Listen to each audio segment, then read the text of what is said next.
शहर के एक पुराने और भीड़-भाड़ वाले मोहल्ले में एक तंग गली के आखिर में बिलाल अपनी बूढ़ी माँ के साथ एक छोटे से किराए के घर में रहता था। घर की दीवारों का पलस्तर जगह-जगह से उखड़ा हुआ था, मगर अंदर साफ सफाई और सुकून था। पिता को गुजरे कई साल हो चुके थे और अब घर की सारी जिम्मेदारी बिलाल के कंधों पर थी। वो एक मोबाइल फ़ोन की दुकान पर काम करता था। तनख्वाह मामूली थी, मगर गुजारा हो जाता था, या यूं कहिए कि किसी न किसी तरह महीना कट ही जाता था। रमज़ान की आमद करीब थी। मोहल्ले में एक अजीब सी रौनक पैदा हो गई थी। शाम के वक्त बच्चे गलियों में दौड़ते, दुकानों पर खजूरें और बेसन के पकौड़े सजने लगते और मस्जिद से आती अजान की आवाज़ दिल में एक ख़ास कैफियत पैदा कर देती। मगर बिलाल के दिल में एक बेनाम सी घबराहट थी। उसकी दुकान का मालिक लालची आदमी था। वो अक्सर ग्राहकों से असली कीमत से ज़्यादा पैसे वसूल करता और बिलाल को सख्ती से कहता कि कभी असली रेट ना बताना। बिलाल को ये सब बुरा लगता, मगर वो खामोश रहता। उसे अपनी माँ की दवाइयाँ याद आतीं, घर का किराया याद आता और वो चुप हो जाता। रमज़ान का पहला रोज़ा आया। सहरी में दाल और सूखी रोटी थी। माँ ने मुस्कुराकर कहा, बेटा, सादगी में भी बरकत होती है। अल्लाह नीयत देखता है, दस्तरख्वान नहीं। बिलाल ने सिर हिला दिया, मगर उसके दिल में कसक थी। उसे महसूस होता था कि शायद उसकी कमाई में वो पाकीज़गी नहीं रही जो होनी चाहिए। कुछ दिन गुजर गए। मस्जिद में इमाम साहब रोज़ी रोटी की हलाल कमाई, अमानतदारी और तकवा पर बयान करते। हर लफ्ज़ बिलाल के दिल पर चोट करता। वो सोचता कि क्या मैं भी उन्हीं लोगों में शामिल हूँ जो मजबूरी का सहारा लेकर गलत काम को सही समझ लेते हैं। एक दिन दोपहर के वक्त एक कमज़ोर सा बूढ़ा आदमी दुकान पर आया। उसके कपड़े सादे थे और हाथ कांप रहे थे। उसने जेब से पुराने नोट निकालकर मेज़ पर रखे और धीमी आवाज़ में कहा, बेटा, एक सस्ता मोबाइल चाहिए। मेरा बेटा दूसरे शहर में मजदूरी करता है, उससे बात कर लिया करूँगा। मालिक ने बिलाल की तरफ देखा और आंखों ही आंखों में इशारा किया कि कीमत बढ़ाकर बताए। बिलाल के दिल में हलचल मच गई। सामने बूढ़े की कमज़ोर आंखें थीं, पीछे नौकरी का डर। कुछ लम्हों की खामोशी के बाद उसने ज़्यादा कीमत बता दी। बूढ़े ने बिना किसी बहस के पैसे दे दिए और शुक्रिया अदा करके चला गया। उस शाम इफ्तार के वक्त जब बिलाल ने खजूर मुंह में रखी तो उसे लगा जैसे निवाला गले में अटक गया हो। माँ दुआ कर रही थी, मगर उसका दिल भारी था।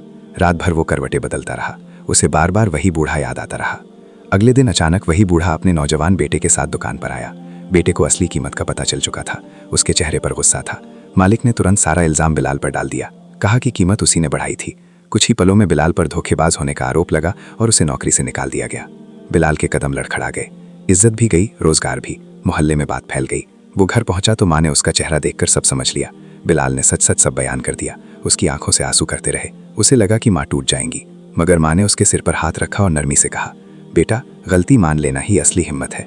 अगर दिल जाग गया है तो समझो अल्लाह ने तुम पर करम किया है। रोजी देने वाला वो है, मालिक नहीं। ये अल्फाज बिलाल के दिल में उतर गए। उसी वक्त उसने अपनी जमा पूंजी निकाली जो उसने ईद के लिए बचाकर रखी थी। वो सीधे उस बूढ़े के घर गया, दरवाज़ा खटखटाया, माफ़ी मांगी और कीमत का फ़र्क वापस कर दिया। बूढ़े की आंखों में आंसू आ गए। उसने कहा, बेटा, सच्चा आदमी कभी खाली नहीं रहता। अल्लाह तुम्हें इसका बदला देगा। उस दिन के बाद बिलाल के दिल का बोझ हल्का हो गया। नौकरी नहीं थी, मगर एक अजीब सा सुकून था। रमज़ान का आखिरी अशरा शुरू हो चुका था। रातों को वो जाग कर दुआ करता, सजदों में गिरकर रोता और अल्लाह से सीधा रास्ता मांगता। एक शाम मोहल्ले के एक बुजुर्ग ने उसे बुलाया।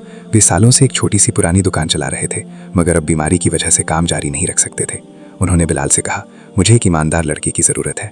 मुनाफा कम हो मगर धोखा ना हो। क्या तुम संभालोगे? बिलाल की आंखों में उम्मीद की चमक आ गई। उसने तुरंत हाँ कर दी।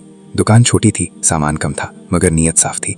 बिलाल हर ग्राहक को असली कीमत बताता, मामूली मुनाफा रखता और मुस्कुराकर पेश आता। शुरू में ग्राहक कम थे, मगर धीरे धीरे लोगों को फ़र्क महसूस होने लगा। मोहल्ले में बात फैल गई कि यहाँ धोखा नहीं होता। ईद से एक दिन पहले दुकान पर असामान्य भीड़ थी। बिलाल हैरान था। उसने हिसाब लगाया तो पता चला कि कुछ ही दिनों में उतनी आमदनी हो गई जितनी पहले पूरे महीने में मुश्किल से होती थी। उसे माँ की बात याद आई, सादगी में बरकत होती है।